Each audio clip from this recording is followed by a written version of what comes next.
Sir आपका स्वागत है। आप दयाशंकर सिंह जी हैं। आपको सभी लगभग ऐसा कोई आदमी नहीं होगा यहाँ उत्तर प्रदेश, क्योंकि कई और राज्यों में मैं जाता हूँ, दयाशंकर जी की पहचान बहुत अलग है। आपका स्वागत है। परिवहन मंत्री हैं आप उत्तर प्रदेश सरकार के अंदर। जोरदार तालियों से स्वागत करिए दयाशंकर सिंह जी। कुछ नेता हैं जो उत्तर प्रदेश में कहें या पूरे देश में हैं, वो नेता अपनी बेबाकी के लिए जाने जाते हैं।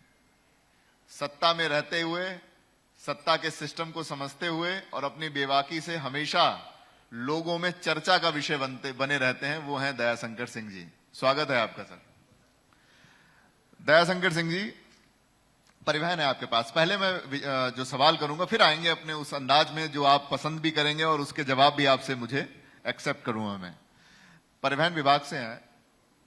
पूर्ववर्ती सरकारों ने बहुत काम किया, ऐसा उनका कहना है कि हमने पूर्व में बहुत सारा काम किया, जिसका आज रिफ्लेक्शन जो है वो दिखाई देता है इस गवर्नमेंट में 10 साल तक लगभग। क्या मानते हैं, क्या लचर व्यवस्था थी, अच्छी व्यवस्था थी जो आपके हाथ में आई? विरासत में आपको क्या मिला परिवहन की दृष्टि से? देखिए, जब मैं परिवहन मंत्री बना 2022 में मार्च में, तो मेरे पास उस समय 8,500 बसें थी और आज मेरे पास 14,500 बसें हैं। उस समय हमारी बसों की औसत आयु 10 साल थी। आज हमारी बसों की औसत आयु 5 बरस 3 माह है। और उस समय तक पूरे उत्तर प्रदेश में एक जो है पीपीपी मॉडल पर आलमबाग बस अड्डा बना हुआ था। आज 23 बस अड्डा हमारे बन रहे हैं, हवाई अड्डा की तरह। आज इसी गोमती नगर में, इसके बगल में ही गोमती नगर स्टेशन के सामने 1,000 करोड़ का मेरा बस अड्डा बन रहा है। मैं समझता हूं कि लखनऊ की सबसे खूबसूरत बिल्डिंग होगी वो, जहां पर आधुनिक सभी सुविधाएं रहेंगी। होटल भी रहेगा, मॉल भी रहेगा, महिलाओं को बैठने के लिए अलग से लाउंज रहेगा, अच्छे शौचालय होगा, रेस्टोरेंट भी होगा। हमारे जो यात्री आएंगे, हमारे ड्राइवर कंडक्टर होंगे, उनके लिए भी वहां रुकने की व्यवस्था होगी। इस तरह की सभी व्यवस्था हम लोग प्रदेश के 23 बस अड्डा बना रहे हैं और 3 बस अड्डा स्पेशल बना रहे हैं, बलिया में, शाहजहांपुर में और सहारनपुर में। ये मिलाकर के 26 बस अड्डे हमारे हवाई अड्डा की तरह बन रहे हैं और 54 बस अड्डों को हमारा पाइपलाइन में है।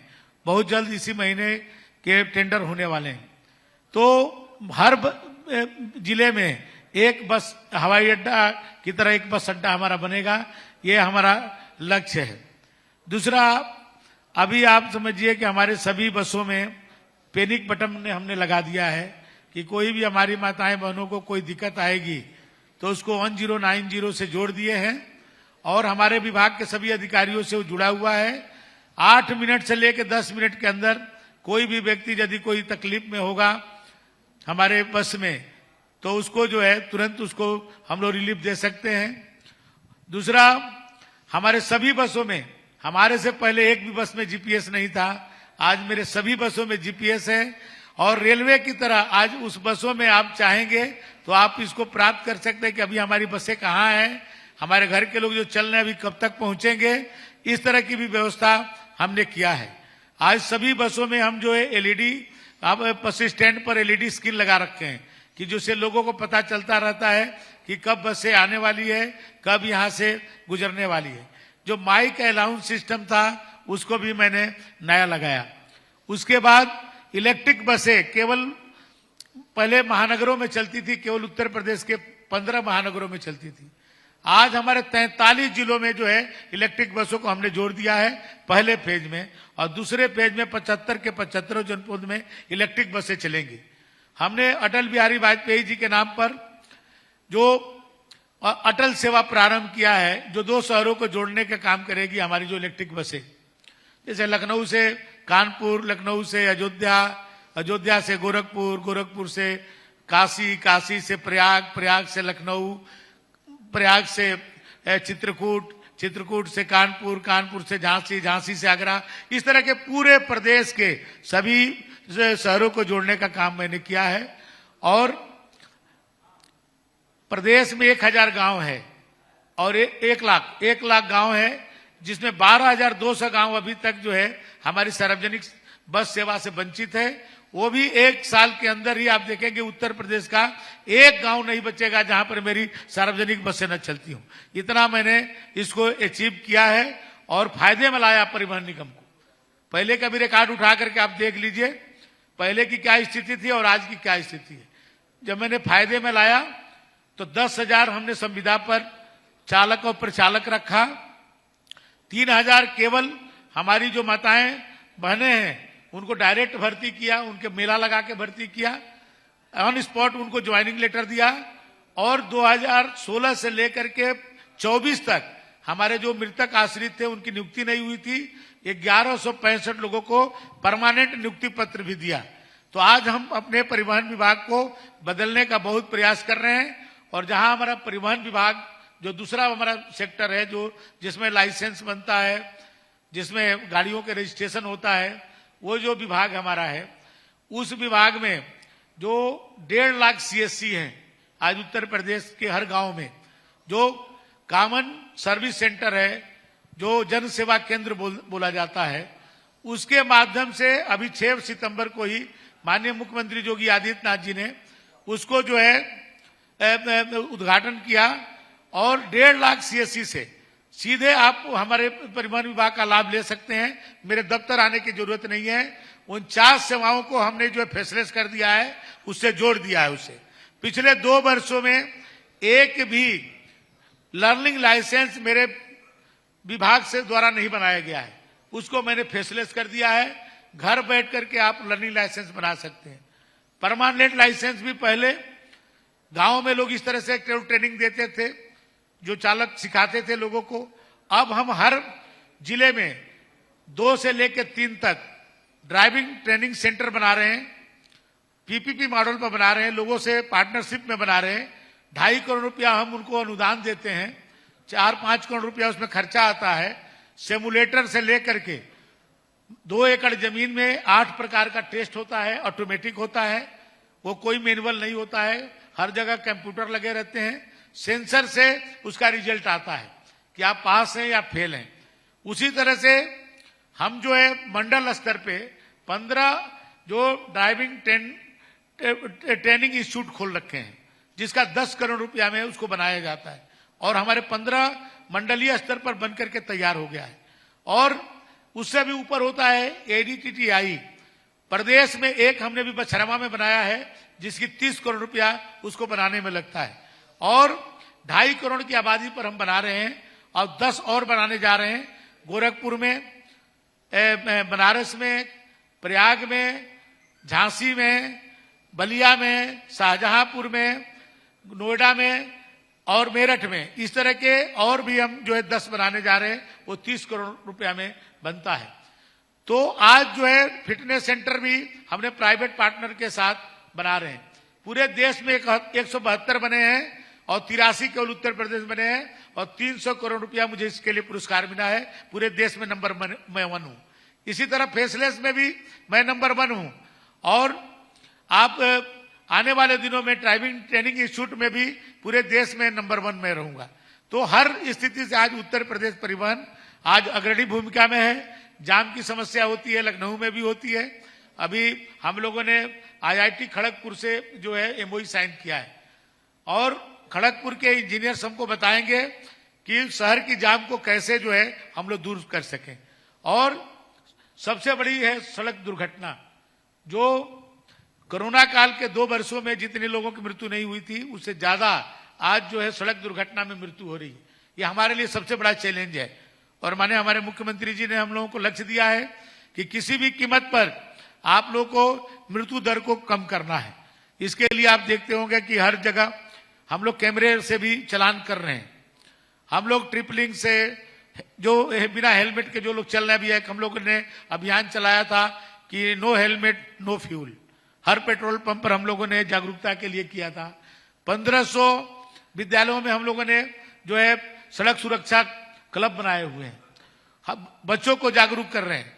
बच्चों के सिलेबस में हम लोगों ने जो है सड़क सुरक्षा का पाठ्यक्रम को रखा है कि लोग पहले से ही पढ़ लें और पढ़ करके सड़क सुरक्षा के नियमों को पालन करें। आप देखते होंगे हमारे हर जगह इंटरसेप्टर गाड़ियां चल रही हैं, पहले आपको कभी नहीं दिखती होगी। पिछले आप 3 वर्षों में देख रहे होंगे कि हर रोड पर इंटरसेप्टर गाड़ियां मेरी उसमें मशीन गन टाइप का लगा हुआ है। वो कोई हाई स्पीड से चलेगा तो उसको जो है पकड़ लेता है और उसकी चालान काट करके भेजा जाता है। ये इसलिए किया जाता है कि सड़क दुर्घटनाओं को हम लोग रोक सके। लोगों को तकलीफ होता है, हम लोग जो भी चालान काटते हैं तो लोग बहुत सारे दिक्कत में आते हैं। उसके लिए भी हमने 2017 से लेकर 2021 तक 8,53,000 चालान तो आप मीडिया में देखे होंगे कि माननीय योगी जी के निर्देश पर हमने 0 कर दिया। अब उसके लिए कोर्ट कचहरी का चक्कर नहीं लगाना पड़ेगा। तो इसलिए परिवहन विभाग को आधुनिक बना रहे हैं हम लोग, लोगों को सुविधा मिले, घर बैठ करके सुविधा प्राप्त कर लें। और हम लोग चाहते हैं कि भाई दुर्घटनाएं न हो, इसके लिए थोड़ा हम लोग सख्ती करते हैं।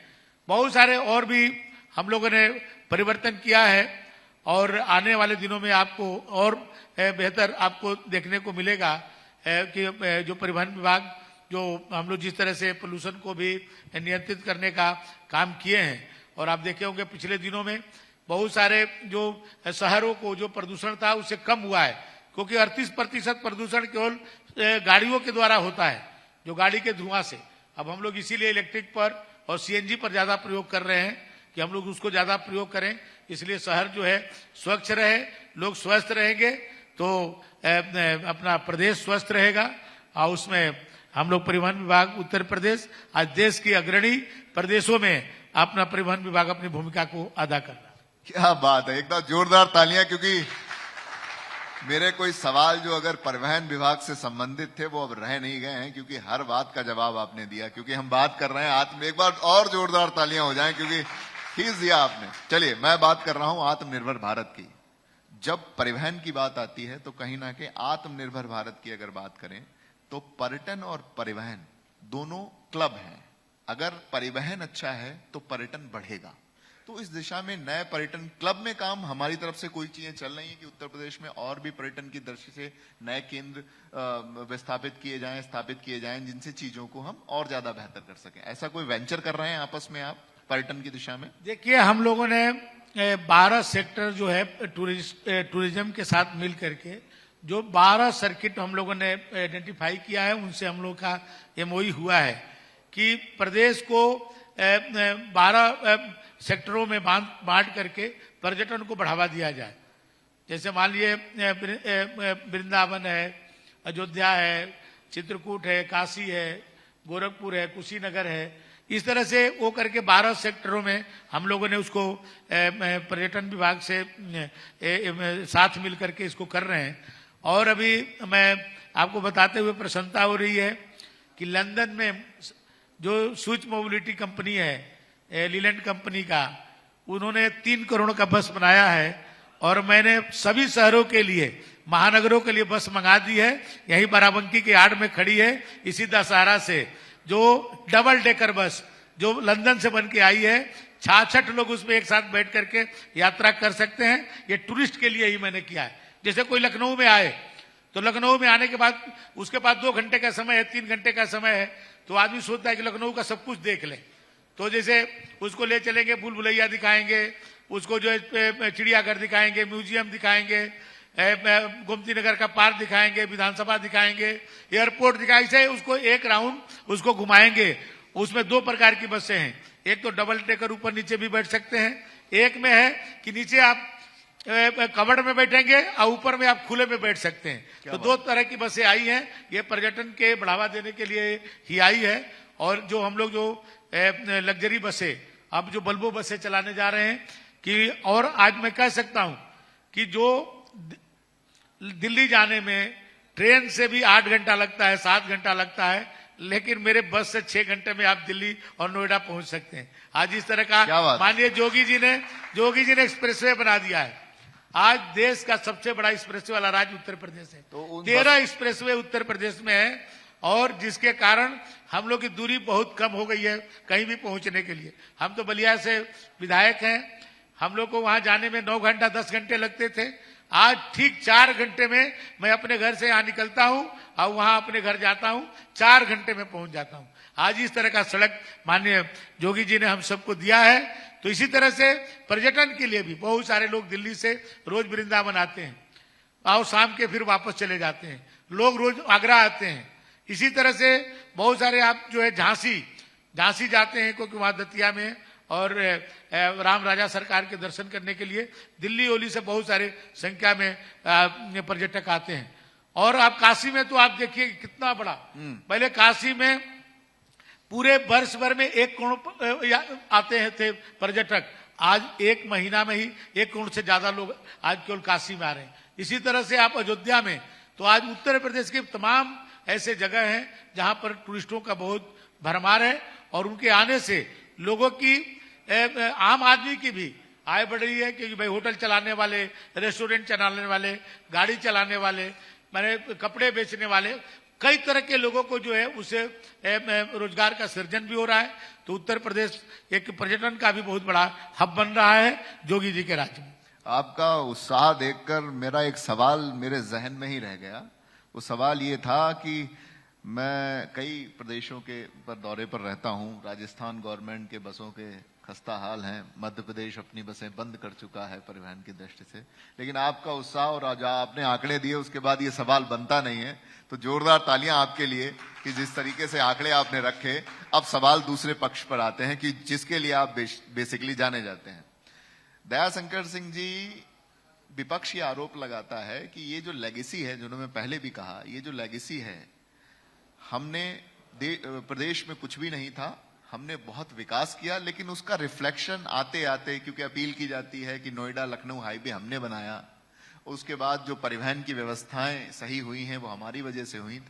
इस अपील में कितना जोर है, कितना दम है आपके नजरों में? देखिए, मायावती जी के जमाने में नोएडा आगरा एक्सप्रेसवे बना, आगरा लखनऊ एक्सप्रेसवे अखिलेश जी के जमाने में बना, ये सत्य है। लेकिन आज उत्तर प्रदेश में 13 एक्सप्रेसवे है। 12 एक्सप्रेसवे किसने बनाया? योगी आदित्यनाथ जी ने। तो आप इनकी तुलना आप कर सकते हैं कि ये 5 वर्षों में क्या काम किए। कई बार मुख्यमंत्री समाजवादी पार्टी में लोग रहे, या मायावती जी भी 4-4 बार मुख्यमंत्री रही। जोगी जी के अभी तो 2 कार्यकाल भी पूरा नहीं हुआ है, इन लोगों से 12 गुना ज्यादा उन्होंने काम किया। और जहां तक और बात करते हैं तो माननीय अखिलेश जी के जमाने में इसी लखनऊ में पुलिस उपाधीक्षक को समाजवादी पार्टी के गुंडे घसीटते हुए एसएसपी के बंगले के सामने से ले गए थे। पूरे दुनिया मीडिया के सामने देखी थी। और डीजीपी कार्यालय में जेल से निकल करके एक अपराधी डीजीपी से मिलने चला गया, वो जेल में बंद था। पूरी मीडिया ने पूरे देश को दिखाया। लेकिन आज मैं ये कहता हूं आपके मीडिया के सामने कि वही पुलिस योगी जी की है कि यदि उसकी कॉलर पकड़ेंगे तो कलेजा निकाल लेगी। आज इस तरह का कानून का राज योगी जी ने देने का काम किया है। ये बदलाव योगी जी के कारण हुआ है। आज ये बदलाव, हमारी माताएं मैंने रात के 2 बजे 3 बजे स्कूटी पर, आप कभी किसी शहर में जाकर के 1 घंटा आप रहिए तो बहुत सारी माताएं बहनें मिल जाएंगी जो स्कूटी पर रात के 2 बजे 1 बजे अपने घर से निकलती हैं और आइसक्रीम खा करके फिर से अपने घर वापस चली जाती हैं। किसी माई के लाल का हिम्मत नहीं है कि हमारी बेटी बहनों को छेड़ सके। ये जोगी जी का राज है। ये बदलाव आया। आज आप देखें इन्वेस्टमेंट, जोगी जी ने इन्वेस्टमेंट सबमिट किया था 10 लाख करोड़ की, 38 लाख करोड़ लोगों ने इन्वेस्टमेंट के लिए प्रस्ताव दिया। 4 गुना से भी ज्यादा लोगों ने कहा कि हम जो है उत्तर प्रदेश में निवेश करना चाहते हैं। ये मोबाइल कंपनी है, सभी लोगों के पास मोबाइल है। आज मोबाइल की सबसे लार्जेस्ट कंपनी है सैमसंग कंपनी। आज सबको पूछा जाए कि सब आपके पास कौन सी मोबाइल है, तो ज्यादातर लोग कहेंगे कि सैमसंग है। आज सैमसंग कंपनी अपने चाइना से उत्पादन बंद करके नोएडा में 1.5 लाख मोबाइल प्रतिदिन उत्पादन कर रही है।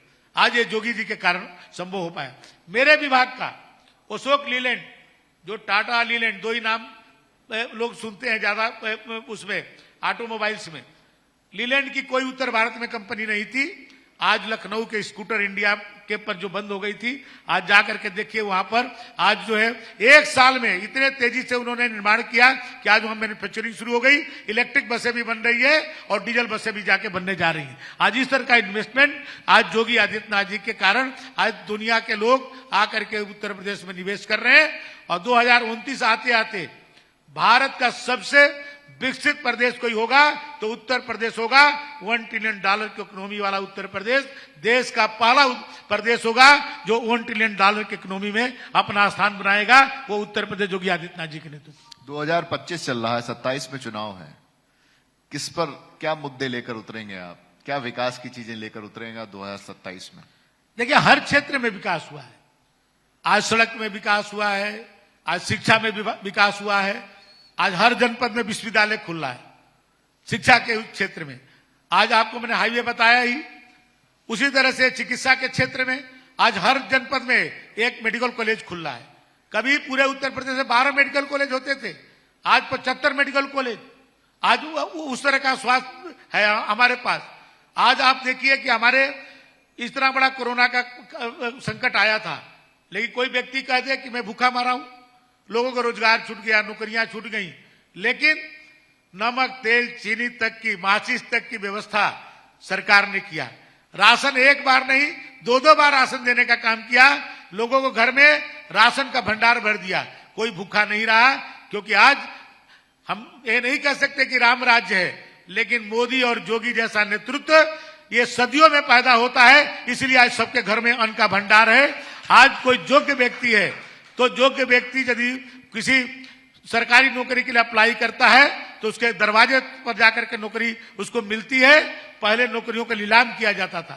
उत्तर प्रदेश के चारों, चाहे पब्लिक सर्विस कमीशन हो, चाहे हायर एजुकेशन बोर्ड हो, चाहे अधीनस्थ सेवा चयन बोर्ड हो, चाहे माध्यमिक सेवा चयन बोर्ड हो, सबको सीबीआई और हाई कोर्ट ने बर्खास्त कर दिया। सब पर जांचें चल रही हैं। लेकिन आज योगी जी के राज में 8 वर्षों में कोई माई का लाल एक भी नियुक्ति पर कोई उंगली नहीं उठा सकता है। इस तरह की पारदर्शिता की व्यवस्था आज योगी जी का है। हर क्षेत्र में आज विकास हो रहा है उत्तर प्रदेश का।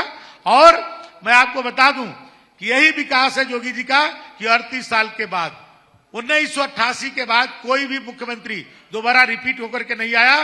कोई रिपीट होकर के आया तो योगी आदित्यनाथ जी आए। 2022 में अपने काम के बल पर आए और 2027 में भी आप देखेंगे सभी रिकॉर्ड को तोड़ करके फिर से दोबारा योगी आदित्यनाथ जी ही आएंगे। क्योंकि इस तरह का नेतृत्व मोदी और योगी दोनों उत्तर प्रदेश से हैं। इसलिए उत्तर प्रदेश का जो डेवलपमेंट हो रहा है, प्रदेश की जनता उसको स्वीकार कर रही है। भारी बहुमत से फिर से योगी जी को दोबारा मुख्यमंत्री बनाने का काम करेंगे। क्या बात है। ये कॉन्फिडेंस कमी नेताओं में दिखाई देता है जो आपने कॉन्फिडेंस से बात कही। मैं अभी एक बहुत स्पेशल राउंड है, रैपिड राउंड बोलते हैं इसको। मैं एक नाम लूंगा, इंस्टेंट आपको जवाब देना है कि उनके बारे में आप क्या सोचते हैं। इंस्टेंट, एक लाइन में जो भी मन में आए आप बोल सकते हैं। शुरू करें। नरेंद्र मोदी। नरेंद्र मोदी, हम तो कहेंगे कि नरेंद्र मोदी मानव नहीं है, देवता हैं। एक शब्द में देवता हैं। हमारे करोड़ों देशवासियों के मान सम्मान और स्वाभिमान है। आज पूरे दुनिया में भारत के जिस तरह से उन्होंने स्थापित किया है, इसलिए वो एक सामान्य मानव नहीं हो सकते हैं। वो हम सबको ईश्वरीय शक्ति उनको मिली हुई है, जिससे आज पूरे देश का गौरव आज नरेंद्र मोदी के रूप में। योगी आदित्यनाथ। योगी आदित्यनाथ दूसरा नाम है। ये सदी के दो ही हैं जो सदियों में पैदा होते हैं, वो मोदी और योगी हैं। आज योगी जी ने, देखिए दोनों के बारे में मैं कहना चाहता हूं कि मोदी जी के भी 6 भाई हैं। 6 भाइयों का ये दर्शक भी है, मैं नहीं बता सकता हूं 6 भाइयों का नाम। मैंने जब मैं नहीं बता सकता हूं तो इसमें कोई व्यक्ति नहीं होगा जो मोदी जी के 6 भाई का नाम बता दे। योगी जी का भी बड़ा पूरा परिवार है, लेकिन उनके भी भाइयों का नाम कोई नहीं बता सकता है। और उनके परिवार के लोग भी आप देखते हैं कि किस तरह से अपने जीवन यापन करते हैं। योगी जी मुख्यमंत्री बनने से पहले भी गोरखपुर मठ के मठाधीश थे। लाखों करोड़ की उनकी मठ है, चाहते तो अपने परिवार को समृद्ध कर सकते थे। और दूसरे तरफ वो लोग हैं जो 1 से लेकर के 24 तक सब कुछ अपने परिवार में ही रखना चाहते हैं, अपने कार्यकर्ताओं को भी नहीं देना चाहते हैं। ये मोदी और योगी है। मैं यही कह सकता। राहुल गांधी। अब राहुल गांधी जी तो देखिए, उनको विरासत में राजनीति मिली और उस विरासत को संभाल नहीं पा रहे हैं। उत्तर प्रदेश में पिछले 40 सालों से कांग्रेस लगातार धीरे धीरे सिमट रही है। अब कांग्रेस पार्टी का यह स्तर हो गया है जो देश में सबसे ज्यादा शासन करने वाली दल आज एक क्षेत्रीय पार्टी के पिछलग्गू बनकर के चल रही है। उत्तर प्रदेश में नेताजी मुलायम सिंह जी लोकतंत्र के संघर्ष किया, जेल गए, लाठी खाए, कांग्रेस के खिलाफ में पूरे जीवन भर राजनीति किए। आज उनके बेटे अखिलेश जी कांग्रेस से मिल करके और राहुल जी एक क्षेत्रीय पार्टी के साथ पीछे पीछे घूम रहे। वहां बिहार में लालू जी जयप्रकाश जी के मूवमेंट से ही नेता बने और आज उन्हीं के बेटे के पीछे राहुल जी घूम रहे हैं। तो आज वो कांग्रेस को कहां ले जाना चाहते हैं? वो कांग्रेस को समाप्त करना चाहते हैं। बस यही कहना चाहता हूं कि वो कांग्रेस को समाप्त कर देंगे और आज जो है कांग्रेस धीरे धीरे राजनीति के प्रदेश से बाहर होती जा रही है। वन लाइनर लूंगा, समाजवादी। समाजवादी देखिए, समाजवादी नाम है लेकिन ये लोग परिवारवादी हैं। आज लोहिया जी का कहीं आत्मा होगी तो रो रही होगी कि हमारे नाम को लेकर के ये लोग राजनीति कर रहे हैं, पूरे के पूरे परिवार में ही जो है नेतृत्व खड़ा कर रहे हैं। पीडीए की बात कर रहे हैं कि हम पीडीए का नेतृत्व कर रहे हैं। हम कहते हैं कि बताइए, समाजवादी पार्टी का कोई कार्यकर्ता उस पार्टी में राष्ट्रीय अध्यक्ष बनने का सपना देख सकता है? ऐसे तो वह 50 साल तक सत्ता में नहीं आने वाले हैं, लेकिन कभी सत्ता में आ जाए तो क्या मुख्यमंत्री बनने का सपना देख सकता है उनका कोई कार्यकर्ता या उनका समाज का कोई व्यक्ति? लेकिन भाजपा में उन्हीं के समाज का व्यक्ति डॉक्टर मोहन यादव आज मध्य प्रदेश जैसे राज्य का मुख्यमंत्री बना हुआ है। आज एक सामान्य परिवार का व्यक्ति नरेंद्र मोदी जी आज हमारे देश के प्रधानमंत्री नहीं, दुनिया के सबसे लोकप्रिय प्रधानमंत्री बने हुए हैं। ये केवल भारतीय जनता पार्टी में संभव है। ये समाजवादी पार्टी में कोई सपना नहीं देख सकता है, बनने की बात तो दूर है। अखिलेश यादव जी को विरासत में राजनीति मिली। 2012 के चुनाव हुआ, नेताजी मुलायम सिंह जी के नेतृत्व में लड़ा गया। मुख्यमंत्री बनने की जब बात आई तो उस समय शिवपाल सरीखे कई लोग वहां नेतृत्व में थे, लेकिन नेताजी ने अखिलेश जी को मुख्यमंत्री बना दिया। उस विरासत को संभाल नहीं पाए। 2014 में भारतीय जनता पार्टी प्रचंड बहुमत से 73 सीटें जीत करके आई उत्तर प्रदेश में। 2017 में अखिलेश जी मुख्यमंत्री थे, उनके पैरों तले जमीन खिसक गई। 330 सीटें पाकर के भाजपा प्रचंड बहुमत से सत्ता में आ गई। अपने घोर विरोधी बहुजन समाज पार्टी को 19 में लाए। मायावती जी और अखिलेश जी एक हो गए, लेकिन मोदी जी की लहर को और योगी जी की लहर को नहीं रोक पाए।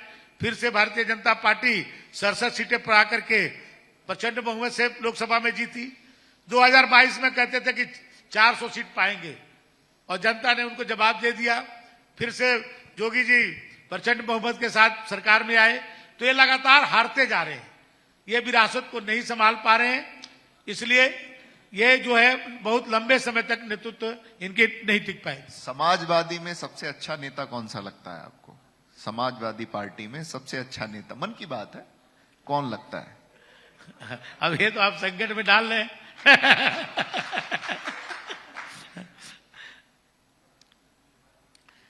इसलिए इस पर नहीं बोले तो ठीक है, हमारी दोस्ती है उसमें बहुत। हमारे बहुत समाजवादी पार्टी में सबसे दोस्ती है। अब मैं यदि एक को बोल दूंगा तो दूसरा मेरा दोस्त नाराज हो जाएगा, इसलिए बोलेंगे नहीं। मायावती के विषय में, मायावती के विषय में देखिए, मायावती जी संघर्ष के बल पर वहां तक पहुंची, एक सामान्य परिवार में पैदा हुई और अपने संघर्ष और एक मिशन के लेकर के मानवर काशीराम जी के साथ जुड़ करके एक उन्होंने बहुत बड़ा एक आंदोलन चलाया। उस आंदोलन के उपज की नेता हैं वो, और उत्तर प्रदेश जैसे इतने बड़े गौरवशाली प्रदेश के 4 बार मुख्यमंत्री होने का उनको गौरव प्राप्त हुआ। मैं इसके लिए उनको सम्मान करता हूं कि एक सामान्य व्यक्ति संघर्ष के बल पर कहां तक पहुंच सकता है, उसकी मिसाल मायावती जी। बहुत बहुत धन्यवाद आपको। कोशिश मैंने पूरी करी कि कहीं ना कहीं फंसे, लेकिन आप फंसे नहीं। बहुत बहुत धन्यवाद आपका। बहुत जोरदार और बहुत कॉन्फिडेंस ने जो आपने बोला है, ये सरकार में दिखाई देता है। Thank you very much. बहुत बहुत आभार आपका, आप इस कार्यक्रम में आए।